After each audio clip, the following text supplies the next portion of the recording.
Hello and welcome to Rough Cut, your community-driven podcast on navigating the art and practice of video journalism and nonfiction filmmaking from the Vecchio Consortium. I'm Ann Collins, this episode's guest host, and I'm joined by filmmaker Sandra Luckow. I am a documentary filmmaker and film editor. I have worked for some 30 years on a variety of independent projects and things for broadcast and streaming platforms. And I had the great privilege early in my career of meeting and collaborating with Sandra Luckow on one of her first films, Belly Talkers, which was a film about ventriloquism in which Sandra was the filmmaker, the film director, and also the sidekick of the main character. The film went to Sundance, and since that time, Sandra has made a number of highly acclaimed documentary films and has worked in the larger filmmaking community.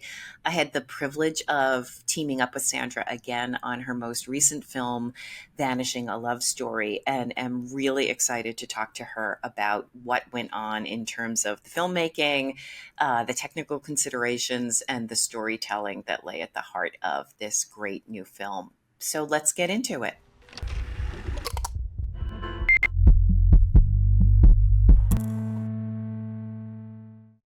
Sandra Luckow, it is such a pleasure to be talking with you today in this conversation. And it's always good to see you. Always, even through a computer screen.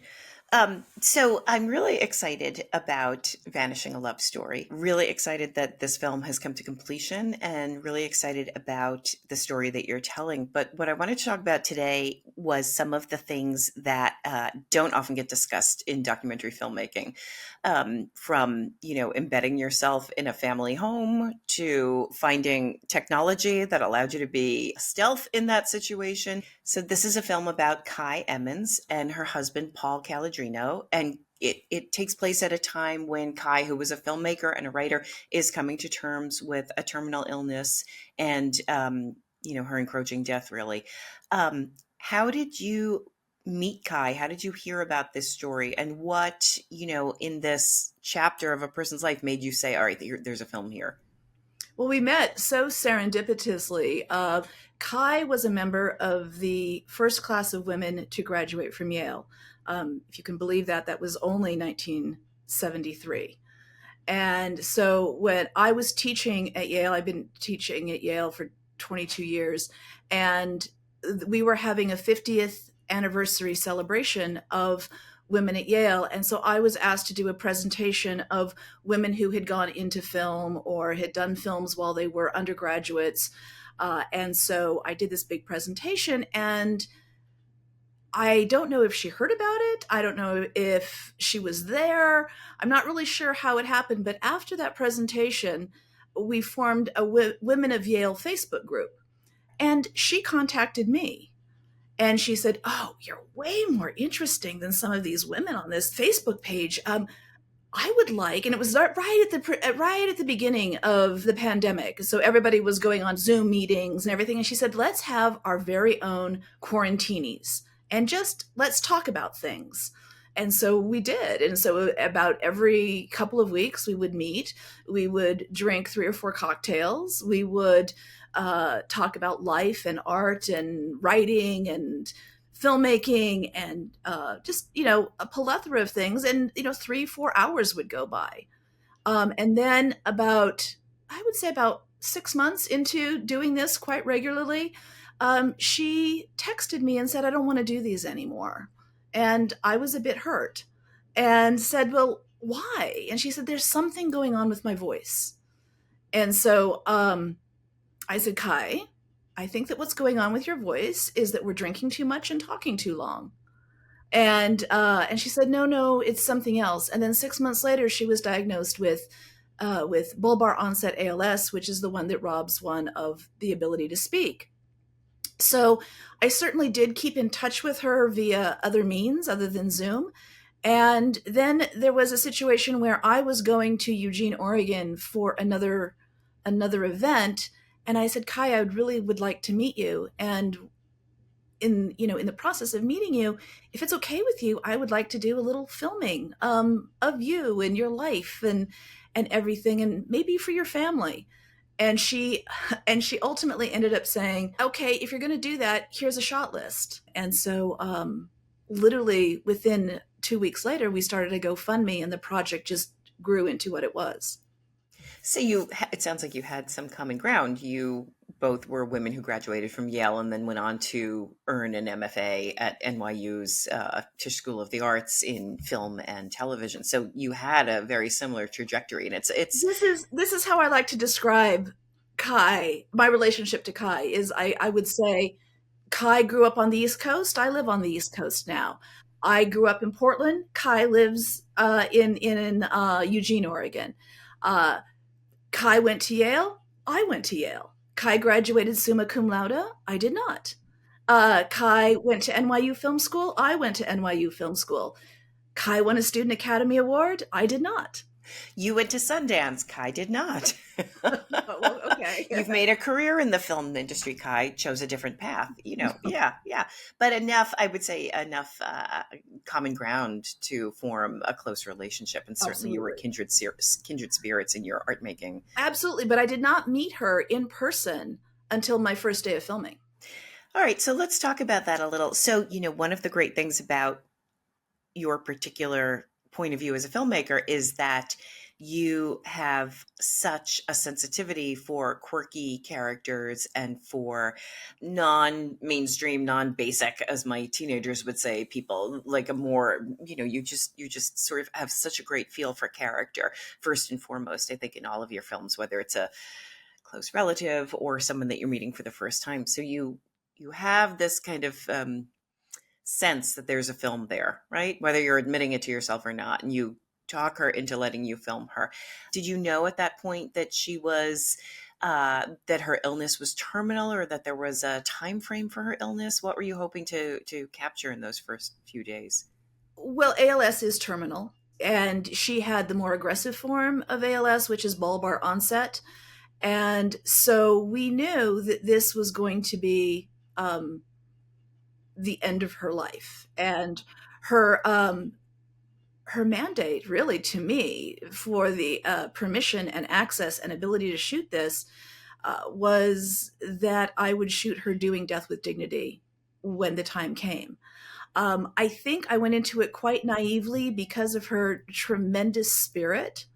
I kind of thought, well, that, if anyone's going to last a long time, if anyone's going to beat the trajectory of diagnosis, it's going to be Cai. And so this is I'll be filming for a long time. And then truly, when a trial drug was announced that was extending the life, not only extending the life, but actually regenerating the nerve endings for ALS, I said to Cai, this probably will be the first time in my life that I can say, oh, let's push the opening of this film out because we don't have an ending yet. And her attitude was essentially, well, let's change that. Let's change the ending. Let's change the ending of the film, instead of it being my death with dignity as being the first person who survived ALS. And so it was that spirit that I knew there was a film there. Right. And it makes sense too, with just with your luck with filmmaking, that you would be filming someone anticipating that you'd be filming Death with Dignity, but a child drug would come in and that they would be cured and it would be miraculous. And if you told me that story as a friend, I would think, oh, that is Sandra. Everything she touches, she just gets this incredible story out of. But I think there's also a certain naivety that we all have, especially when you're in the presence of someone so vibrant, where you think that, oh, it's not going to happen. It's not going to happen. Oh, Cai's, she'll be a long-term survivor, or something will change. Cai, surely this indomitable spirit will not diminish, in the time that I spend with her. When in fact, that's exactly what happened over the course of your filming. Well, she also had very much of a similar sensibility to me in terms of, first of all, she was very much of a filmmaker and knew what items we needed to get on film in order to have, show, don't tell type of a compelling story. The fact that she had lost her voice, she really couldn't tell a lot of things. We had to show it. She would want to show, for example, how she was not able to pick up a book anymore. And how she was losing control in her hands. And we both had the sensibility, and I certainly had this in my last film, where as horrible as the situation got, we had this idea in our heads that this really sucks, but this is really good for the film. Right. Right. Well, you have a quirky, remarkable, particular sense of humor, and Kai certainly had a macabre sense of humor as well Yeah. as is evident in the film. So it sounds like perhaps both your combined senses of humor, the closeness that quickly developed between the two of you because of so much common ground, but also the mission and the purpose of making a film probably, not only allowed you to live within this difficult situation, but probably gave Kai something to focus on apart from the progression of her disease and where it was ultimately going to take her. Um, did you have moments when you were filming her where you felt like emotionally this was more than you expected? How did you maintain your presence as a filmmaker or your sensibility as a filmmaker with everything that was going on in her life? I was there and I was being given a great privilege to witness whatever happened. Because it is one of the most personal, one of the most private things. I mean, I think sort of birth and death are the two most personal, private things that can happen to a person. Absolutely. Absolutely. So you're out in Oregon, you're in an Airbnb. This is all funded from, where's the funding coming from for this? Because of the way that I have been teaching filmmaking for the last 25 years, I've always have taught filmmaking soup to nuts, in sort of a no budget micro guerrilla style. And so with the advent of smartphones and the smaller phone technology, which is, it opened up a world and democratized my ability to teach filmmaking. And so I was using smartphone technology in my teaching mode, and then really finding out that it had advantages to be able to use in a in a storytelling in a professional mode as well. So your technology is your phone, right? But you've tricked out your phone so that were you shooting 4K or 1080p or what were you shooting? I mean, here's the thing: is that first of all, there is a lot of stigma about using an iPhone in a professional setting. I mean, even the producer of this film, of Vanishing, she knew that I had shot it all on an iPhone. And when we were sort of, looking for more funding and looking for, she sort of sat back and said, "Yeah, do we really want to lean into that? Do we want to let people know right away?" And so there's a lot of considerations. I mean, that you need to really sort of the more of a gearhead you are, the better you will be able to trick out your phone in terms of having a professional quality on the production end. I mean, like, so for example, my phone has 500 gigs of memory. I don't know of a lot of just regular phones that have a lot of 500 gigs of technology. And does it shoot real 4K? It shoots 3K rounded up Mm-hmm. as 4K. And so there's that. But if you want to give it that sort of film look, you really need to be shooting at a 1/48th shutter speed at 24 frames, but it means that then you have to sort of trick it out with having the proper ND filters on it. And you have to be shooting with an application like the Blackmagic application, which by the way is free. But you want to be shooting with a Blackmagic application that will literally turn it into a manual camera, Right. which what it comes with does not. Right. So I think that that's really important because I've encountered people, from job to job that I'm on at the beginning of their career who are saying, oh, no, we can just shoot it all on the phone. Oh, no, we don't need that. We can shoot it all on the phone. But they aren't delving into what that actually means. They're feeling like they can take their phone out of their bag and go shoot a documentary without a microphone. And I, have to say to them, people are shooting on phones, but they are putting in a tremendous amount of time and effort to transform those phones, right? It's sort of, the phone is really just a box that contains a lot of options in it. And you have to know what kind of options, and you have to add in the right, software, filters, lenses, memory, that you're not just sort of a person who shows up at somebody's house, pulls out your phone and says, I think I have a documentary here, that you're going in with a great deal of intention and preparation using that technology. I mean, first of all, I do think that it basically comes down to, is it going to be the tool that best serves your story? And so very much like a painter, you can't really compare using a fine sable brush with a spatula. It creates a very different effect on the canvas. And so I don't know exactly which one you would consider the phone to be. But I think you make a great point. The phone would be, whether the phone is the spatula or the sable brush, the question is not, I'd like to shoot with my phone because that sounds cool to me. The question is, what is your story and what kind of presence do you need and what kind of access? And it seems like that's what you're really considering, right? Right. And so getting back to Vanishing, for example, I mean, and you and I have talked about this before, is that there are many, many scenes in Vanishing that could not have been done with anything other than a phone of this size and a one-person crew.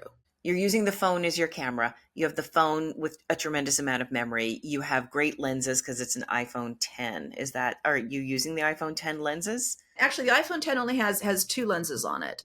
And but then I actually there's a company, and I am not getting any sort of endorsements for saying this Yet. but I mean, this company is incredible. It's called Moment lenses and cameras, and they literally, like, so for example, one of the things that they have, I can show you this, is they have on my phone, is it has a case that basically turns it's a turret. It's like the old lenses that that go in with it's a turret for the lenses. And then they have several lenses. They have a really good 58 millimeter lens that can go onto your camera, and they have a really great wide angle lens, a 28 millimeter, and they have a macro lens. So there's a moment in the film, for example, where you just see really in macro her actual writing, her and that comes from the macro lens. And then of course all of that can go on to a stabilizer,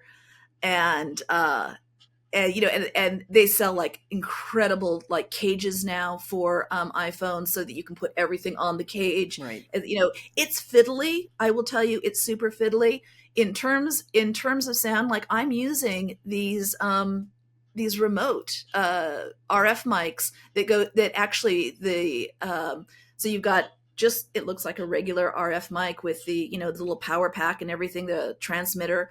And then the receiver just fits right into the iPhone, right into the, what is it called? Lightning plug? Okay. Yes. Oh, so okay. Okay. So that's taking up your lightning plug. You've got your lenses in the case that your phone is fitting into.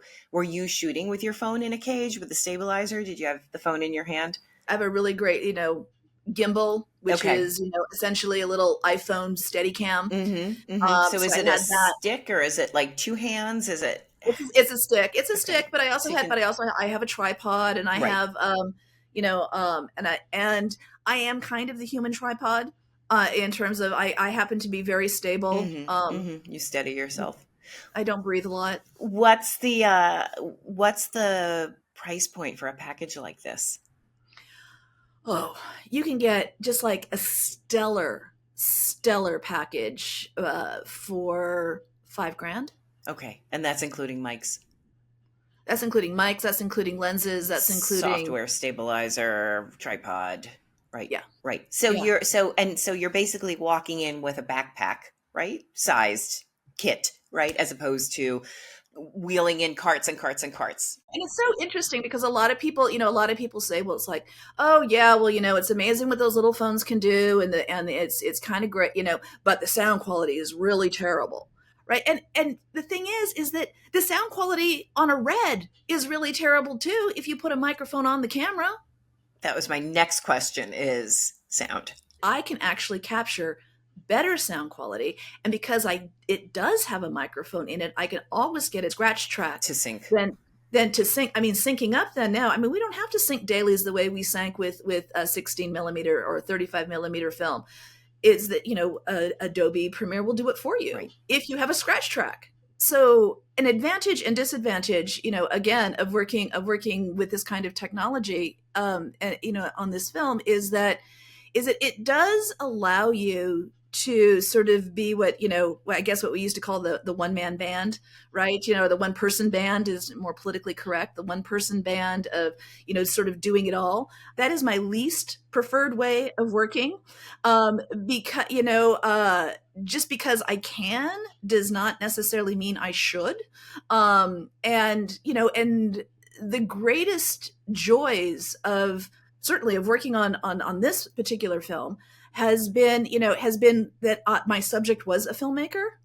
And so there was this sense of she sort of knew what I was going through, trying to capture what she was going through. But also, and I guess this is full disclosure, right, Anne, is that I could not have made this film without you and Kat, my producer. And, because even as I'm listening to what you're sort of saying about my story sensibility, is it's like, oh, she gets me. And certainly Kat gets me. And it's like, and sometimes you guys know what I'm thinking that I haven't been able to articulate yet. Well, I think you point to something that's so truthful and so overlooked again, which is that film is a collaborative medium. And it's lonely. And it's really lonely to sort of spend 12 hours with someone who's dying and to not have a crew around at the end of that day. Oh yeah. I mean, there were moments, where it was really uncomfortable to be there with her entire family, because the family didn't really want their expression or their emotions, on camera. And, and I was there to serve what Cai had asked me to do. Mhm. And yet at the same time, I had no one to talk to at the end of the day. Or in that moment, if you had a separate camera person or if you had a producer in the field with you, they could have been kind of smoothing those moments over, right? But when you're filming and you're silent because you're filming and you can't talk and someone's having a problem, it's different than someone's setting up a camera and you're having a chit chat to say, I respect this situation. I'm not going to exploit it in any way. And, some of the conversations you might have been able to have in another situation, you couldn't because you're rolling because something's happening. And one other thing I want to say just also too about collaboration. Cai is telling her own story posthumously, which is, kind of a strange stretch from the truth, right? And we show her death with dignity at the beginning of the film and then sort of back up.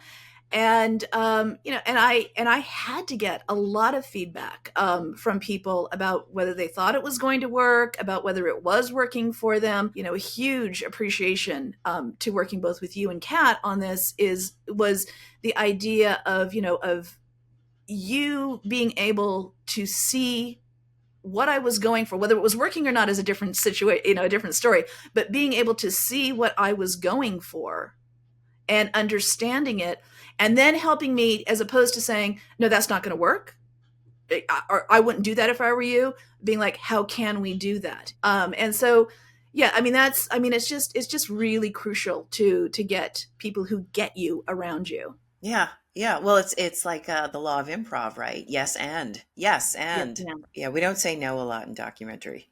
We say yes. We say, yeah. How are we going to do this? That's a very interesting thing about Cai, is that she said that she very rarely said no. And that's part of the reason that she was like, oh, you want to do a documentary about me? Oh, yes. Right. We overbook ourselves that way. That's how we overextend ourselves as women in documentary. Oh, like doing a podcast. This is the life we've chosen. This is who we are. But as you're coming out of post-production on this beautiful and moving and very, very timely and important film, it's a horrible question, but I have to ask it. What are you looking at next? Is there another story that's finding its way to you? I unfortunately have such a stack of things I want to do next. I have a lot of things that I have been doing for years and years and years and years, and it's just like, okay, are they at the top of the queue yet? So yes, I am making a little tiny documentary, really, about a tree that lives in Inwood Hill Park that I fell in love with during the pandemic. For 6 months, it was the only living thing I touched, and it became this incredibly important of and sort of like in a relationship and with a lover is, I have been like, finding things out about it. And so certainly, I mean, much older than I am. And, it was on the property of the Strauss Mansion that was up in Wood Hill Park before it was a park. These are the people that died together on the Titanic. And the fact that like, oh, this tree was part of these people's family and stuff. So I'm working on that. And I am also I've been putting this together for 30 years, but I'm serious about it now. I think I'm working on a one-woman ventriloquism show. I love hearing that because I met you on a documentary about ventriloquism, of course, which was wacky and hilarious and wonderful. And you were saying, I really want to do a one-woman show. And that was like almost 30 years ago. Right. I think. Right. Yeah. Well, all in good time, right? You can't hurry love, as the song says. Exactly. The tree, I will only say about the tree documentary that I've seen a tiny, tiny bit of it. And in like 5 shots, was truly, sincerely in tears over the tree documentary, over what you were doing with it and the story you were telling. But also only Sandra Luckow could find the character that is the tree in the park that people walk past, that it's so in keeping with all of the films you make to say, guess what? That tree over there, not only is that a magnificent tree, it is a great character. I am going to make a film about this tree. So I can't wait to see more about the tree documentary. I'm really excited about this new story that you're going to be telling. Well, I think it's going to be sooner than that. I think you're going to have to story consult again and collaborate with me on my weirdness. Always an honor and a pleasure. Absolutely. Wouldn't miss it. Well, thank you, Sandra. This has been so much fun on what is actually a really snowy afternoon in New York City. To have this warm, engaging conversation with you has just been a joy, as always. Same to you. Thank you so much, Anne. Thank you. This episode of Rough Cut was hosted by me, Ann Collins, and produced by Audrey Horwitz, and executive produced by Sky Dylan-Robbins and Kat Vecchio. Our original music is by Zach Wright. Rough Cut is part of the Vecchio Consortium, which is a global creative community and organization that supports the world's nonfiction filmmakers and video journalists to tell bold stories that catalyze change. We would love for you to join our nonfiction film family, and you can learn more at videoconsortium.org. And we love hearing from listeners. So if you would like to send us a note, you can find us on Instagram at Rough Cut Podcast, or you can send us an email at podcast@videoconsortium.org. And don't forget to rate us and leave us a review on Apple Podcasts and subscribe. Thank you, and see you soon.